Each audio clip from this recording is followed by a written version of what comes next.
Well, I love that he just said bringing actions to place because that's what we're going to talk about in this next section. And just, two things I want to say about that video. One, what a good segue from our last conversation about how to incorporate traditional ecological knowledge into your adaptation work. It's such a good example of how to incorporate tribal ways of knowing into this work. And also, for those of you outside of California, we've been talking somewhat about, quite a bit about California. Get yourself a state agency that looks at you the way that OEHA looks at its tribes. We just want to thank OEHA and Lori especially, who I know led this effort, for doing that kind of work with tribes. And if you feel free to share with agencies that may be less friendly or less cooperative, less respectful, some of the work that OEHA has been doing as an example of ways to do better. Okay, so in this section, we're gonna get our hands into the dough a little bit. We have been talking about some of the problems. We've been talking about strategies and solutions. What we're gonna do is actually practice. And so I don't know the way your brain works. My brain works in a way, and I think my social media has convinced me I have some sort of neurodivergence because it's always going, okay, but how? Okay, but how? And trying to kick that ball down the field a little bit more. And so when we might know what our vulnerabilities are, but we have to now turn our attention to actually solving for it, right? With real, like the rubber hits the road, real actions that might be meaningful. And that's not easy work. And then not just to say, okay, well, we're going to do this, but maybe one step further. Okay, but how? Okay, but how? So here, we're not going to talk more about impacts. What I just want to share is one tool. A lot of what we do at the Tribal Climate Health Project in trying to figure out the how is how can we be a better partner to you? How can we, it's sort of been a 7-year-long study in what can we do at this sort of more national scale to lift a burden off of you. Whatever burdens we can so that you are freed up to do the work that you need to do on the ground that only you can do, to engage your communities, to do the listening, figure out the right solutions, and then eventually to take action. One of the things that we've tried to do is with this easy tool. We're going to bring it up, show it, how to find it on our website. And actually there's a QR code we're going to show as well, just so you know where to download it. This is an Excel-based tool, and it matters here because there's a whole tab, like I mentioned yesterday, related to adaptation strategies. And those strategies were mined from work that folks around the country and tribes and other places are doing, real actions that are taking place in communities across the country. And all it is an attempt to give you a place to start so that you don't have to start from scratch when you go through that brainstorming process we talked about yesterday. You can start from somewhere. This is at least to get the whistle wet and give you some ideas. So there's a lot of different ways to get to it from our website. This is one, and that would be to go under our Learn and then our training materials. And scrolling down there, it's called the Adaptation Planning Tool here, and then there it is, the Easy Tool. It's an easy download. All you have to do is just download it. There's no password, there's no nothing. You can just open it up and use it like a worksheet. There's a few tabs. We're not getting into the vulnerability stuff, but today you can just pull it up and have access to it as we do this exercise we're actually about to do together. And so we can walk around and kind of help you with it and just kind of learn how it works. But if you can go to tab 3, evaluate strategies. That's the one that has all the strategies. It's just a menu. It's a menu of strategies. And if you want to use these fancy filters to like narrow things down by the kinds of impacts that you might want to try to mitigate, you can do that, but you don't have to.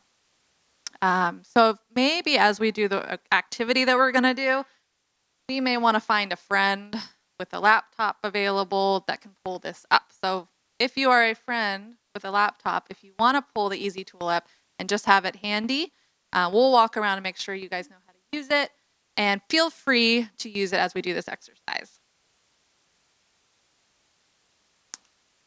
All right, so that's the QR code.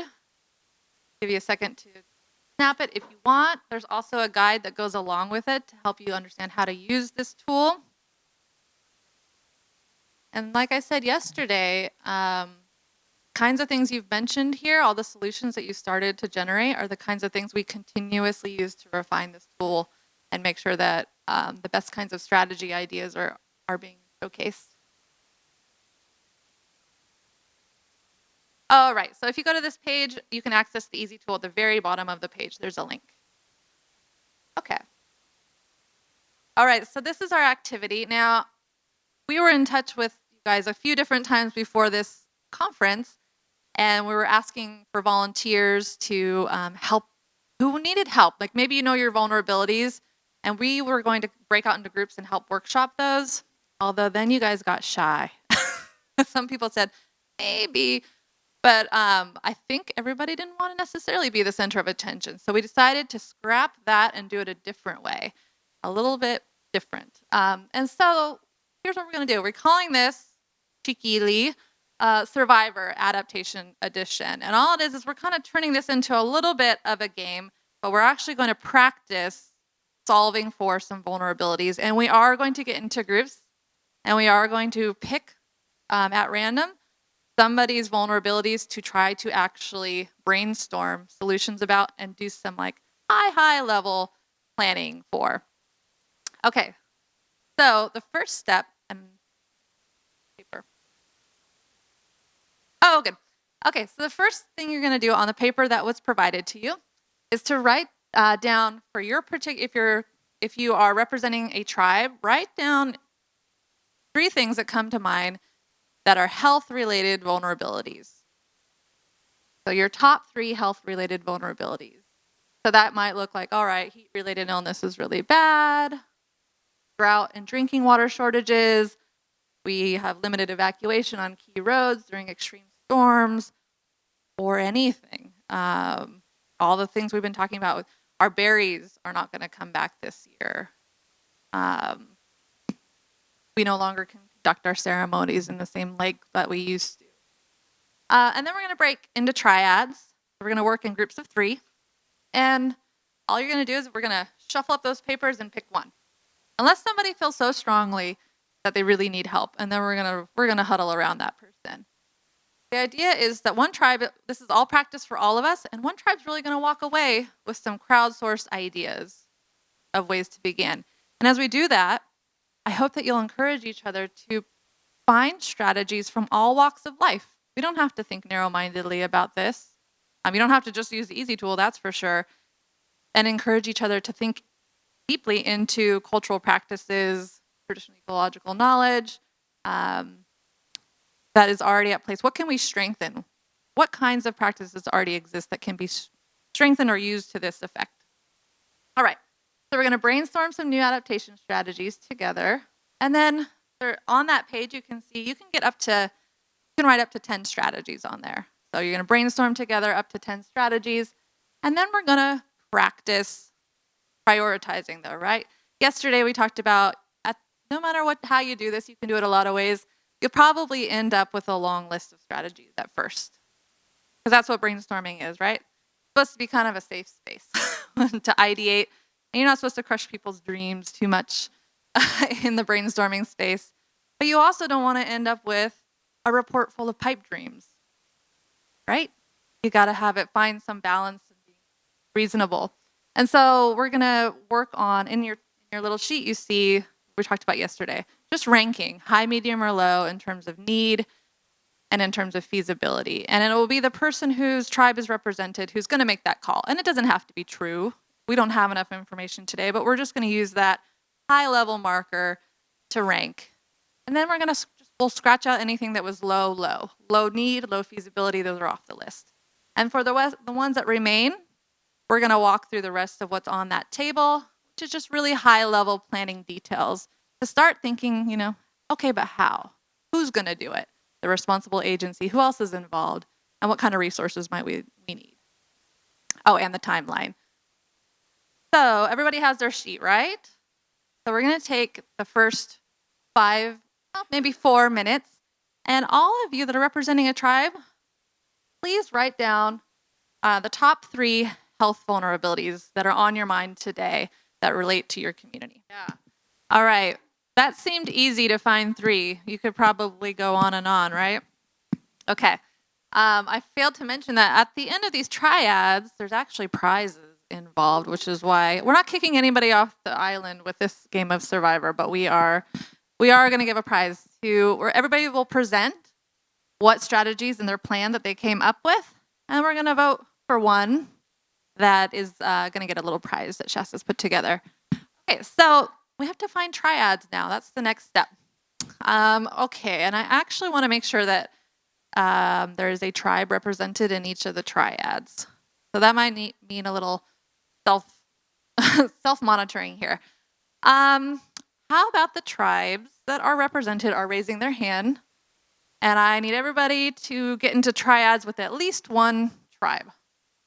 Okay, all right, continue brainstorming, but don't forget to move to the next step, which is going to be prioritizing. And that's where those next 2 columns come in handy.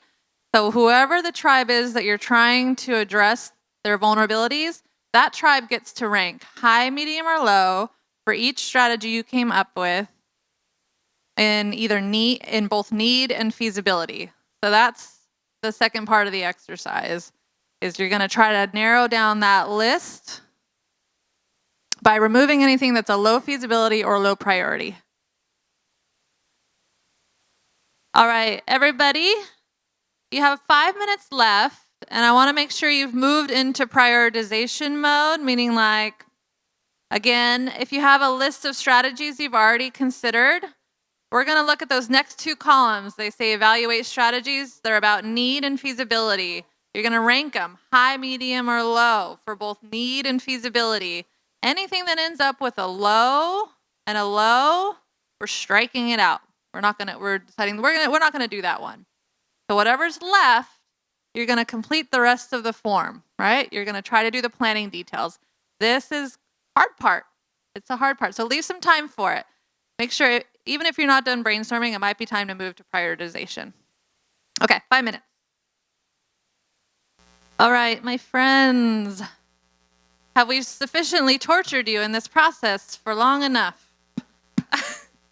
All right. Who found this exercise challenging?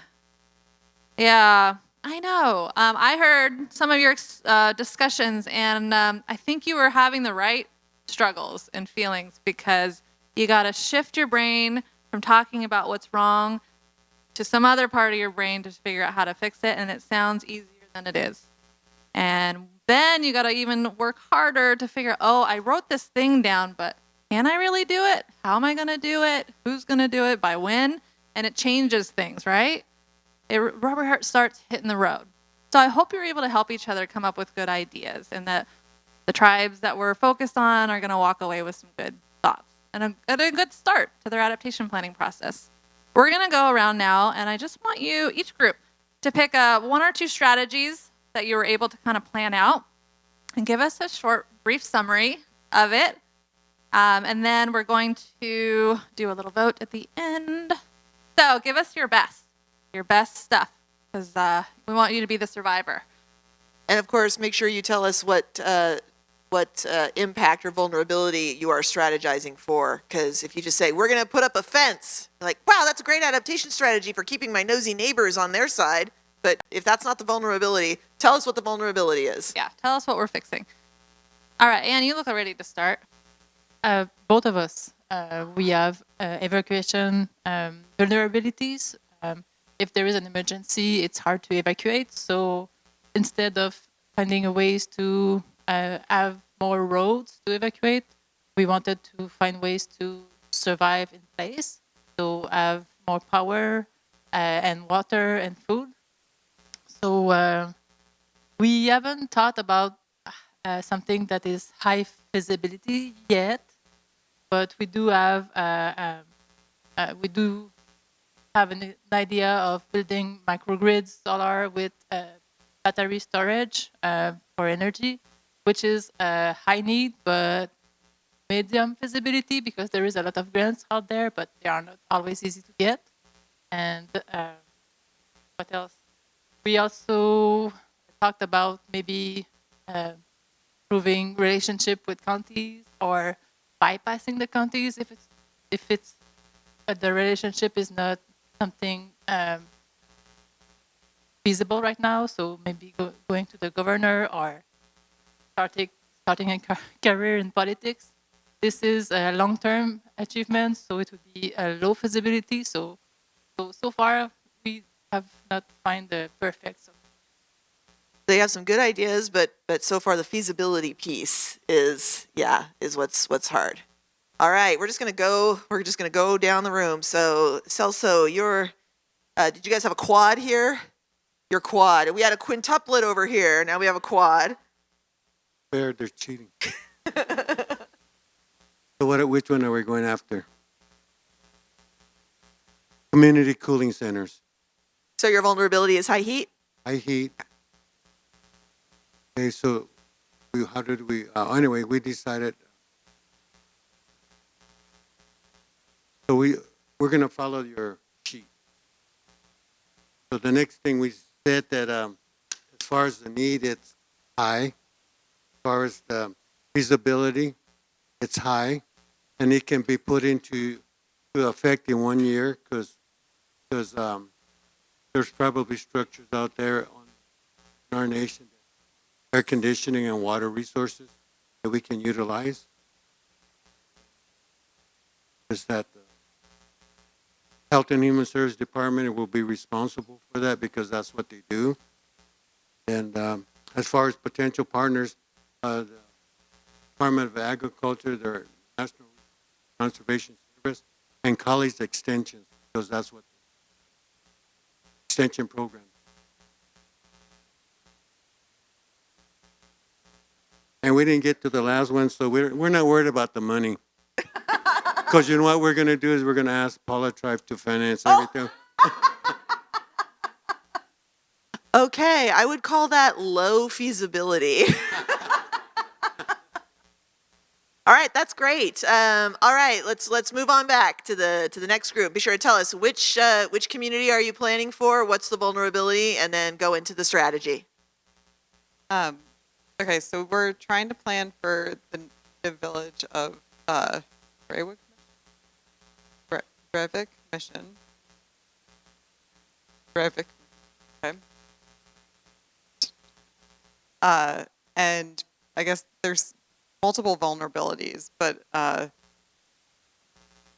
one of the vulnerabilities that we discussed planning for was the idea of uncertainty around whether or not foods that have been relied upon for subsistence previously are still okay to eat, with changing, kind of water quality conditions and visibility on skin of different species that, molting of fur in strange ways. What do we need to be doing with this information, and how do we respond to it? And one of the kind of initiatives that I've seen going on in Nunatsiavut, which is north of Newfoundland and Labrador, it's an Inuit-governed territory, and the Inuit government, the Nunatsiavut government, is trying to mitigate this challenge of helicopter researchers coming into the area, conducting research, and then leaving with little follow-through. And I think that this challenge is particularly significant in the context of work in the Arctic, where you rely so heavily on community members for access to sources, right? When a newcomer comes into the community, there's, a small flight that they've taken. They have to engage with people locally, and then when there's no follow-through, it's a bit bizarre. So the Nunatsiavut government has created this research advisory council that all researchers in the area have to go through in order to conduct research in the region. And this isn't a legally binding initiative, but most research ethics review boards at universities require some sort of approval document from the government.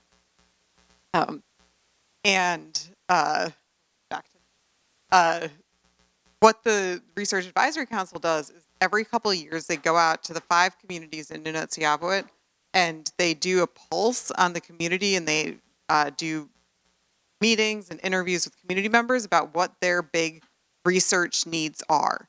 And then they bring those needs to researchers when researchers apply for ethics permits from the Nunociavo government to do research in that area. So there's kind of a list of issues. So we discussed that as a possible way to help unpack some of these questions around whether a particular food is okay to eat, or what the implications of changes that folks are seeing on the ground might be going forward. The Nunociavo government has also mandated that researchers present a report from their research in policy clear language for the Nunociavo government to use later on. And they require researchers to describe how their current studies align with past work that's been done in the region.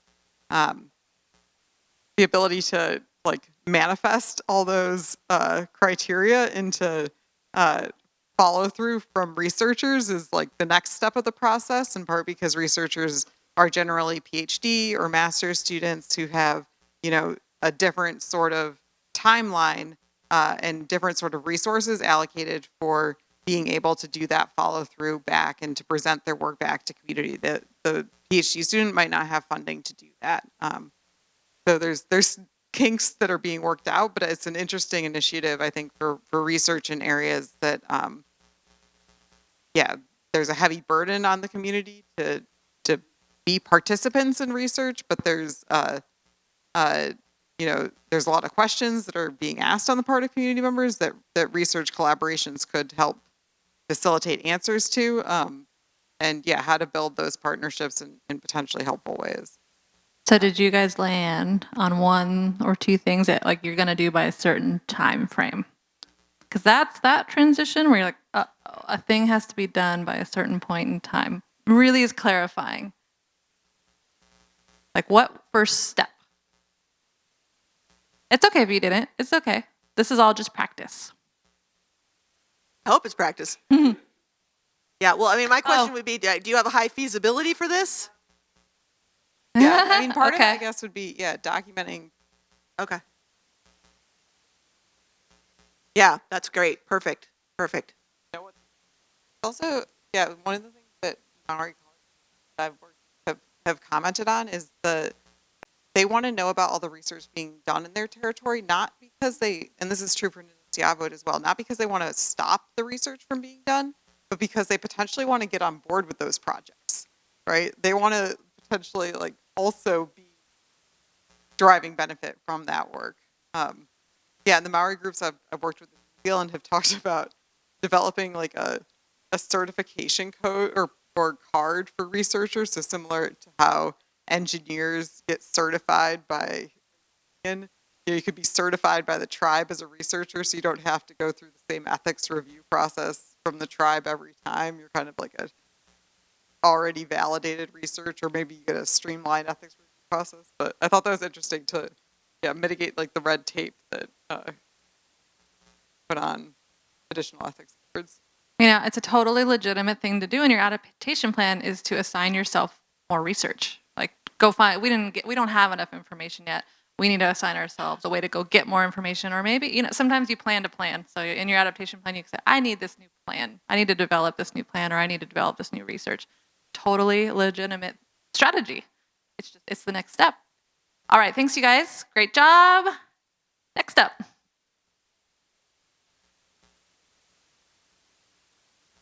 Hello. Oh, there we go. Okay, so I'm with the Coeur d'Alene tribe. There was kind of a mix of what the health vulnerabilities are.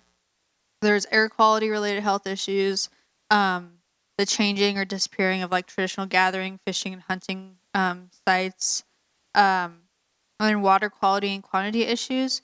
So what we kind of focused on was more of the outreach education aspect. A lot of my position is outreach, and also my background is sociology, so that's where I really focus on. So we did just vague education and outreach, resilience and adaptation committee, so climate committee, and then update and incorporate climate change into policies and plans. So they were all high needs, and then education, outreach, and resilience and adaptation committee were high feasibility, and then the policies and planning was more medium, just because it's the other two we can do within our department, but the policy and plans is going to have to be a tribal wide thing where we'll have to go to council and all of that stuff. So that one's more in the next couple years. We're working on that one.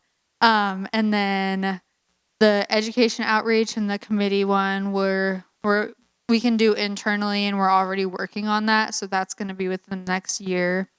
And then for both of those two, they're going to include, there's not going to be one specific department that we're going to include. Our goal is to include all the departments and also the different entities, so like the casino and the clinic as well in that. Yeah, so like I said, just the social aspect and the community aspect of getting everyone involved, and then working on the actual physical adaptation stuff. So, yeah. Nice job. Nice job. And just I think the assigning responsible agencies is super hard. You might consider doing the hard work now. That's all I'm going to say, because I've been on the inside where if it hadn't happened at the point before it's adopted, then it gets real murky who's going to hold the reins afterwards. And so getting that commitment early on can help. You can be collegiate and collaborative, but saying everybody's involved sometimes just makes it murky after the fact. To really, somebody's got to own it, right? They don't have to do it all, but somebody's got to own it. Okay, this group. So we're doing the Fort Belknap Indian community, and our adaptation strategy is based on access and transportation during severe storms.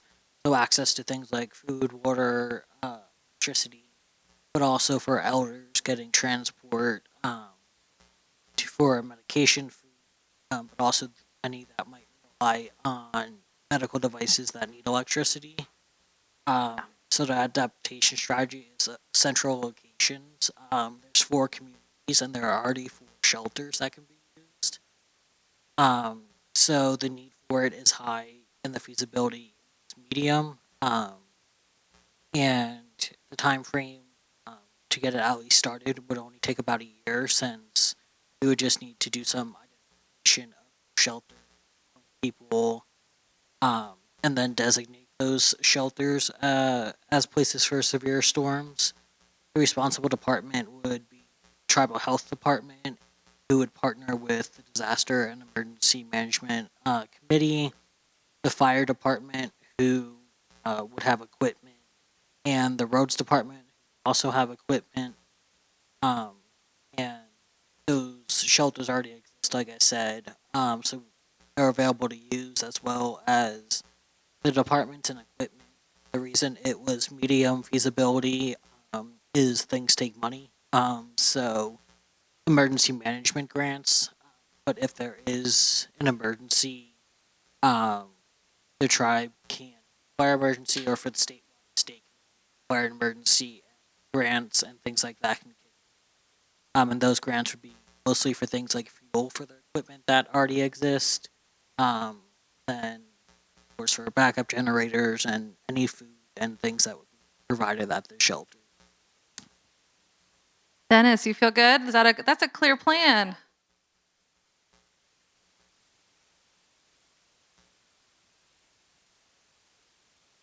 Yeah. Yes. Awesome. Great job. Thanks. Can you hear me? Yeah. Yeah. So the tribe chosen is CSKT, as Mike is here representing, and we talked about wildfire and smoke as a vulnerability. And the first adaptation strategy that we talked about is shelter in place, and how folks need to stay at home, especially talking about elders and how they need resources to stay safe. And so filters, water, food, investing in those resources that can be taken or to their houses. So resources for a shelter in place to work, and the need is high and the feasibility is medium. And we talked about how that needs to happen now. 1 to 2 years, there's capacity and resources to do that. And it has to be an ongoing effort to make sure that folks have access to those resources. And we talked about some responsible departments like DEQ, tribal health, and other departments.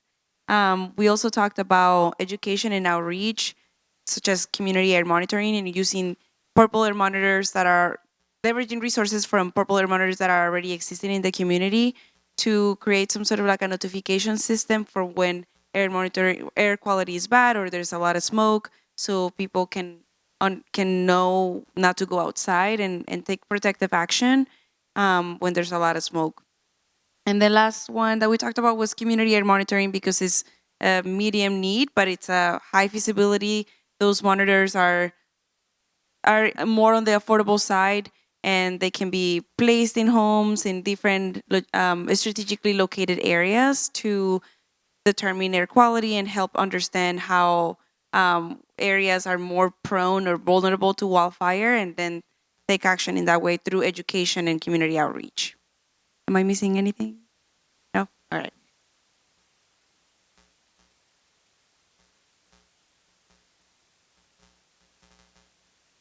I didn't plan. Ryan and I kind of went mad. We worked on lots of things. But I'm going to go with our algae bloom. We had 3 different adaptation strategies we went through. Dam removal, which medium need, and low feasibility, so we just stopped there with that. Harmful algal bloom monitoring, and high feasibility. We figured we could get it going within about 2 years. Both we could work with the state and tribal EPAs to get that done, and we could copy the work that's been done in California by SWAMP and other algal bloom networks. And we're going to get a grant for $500,000 a year. We're going to get it from Osamu because he's going to reach up into Portland. And Who has then money in here? addition to that, we're going to do education, community education with the youth and yep. And teach them how to do community science using a little app so that they can play on their phone and benefit the community. We're going to start that now, and it's only going to cost us about $5,000. We'll be taking donations at the door. Oh, I think everybody give yourselves a round of applause. You did a great job.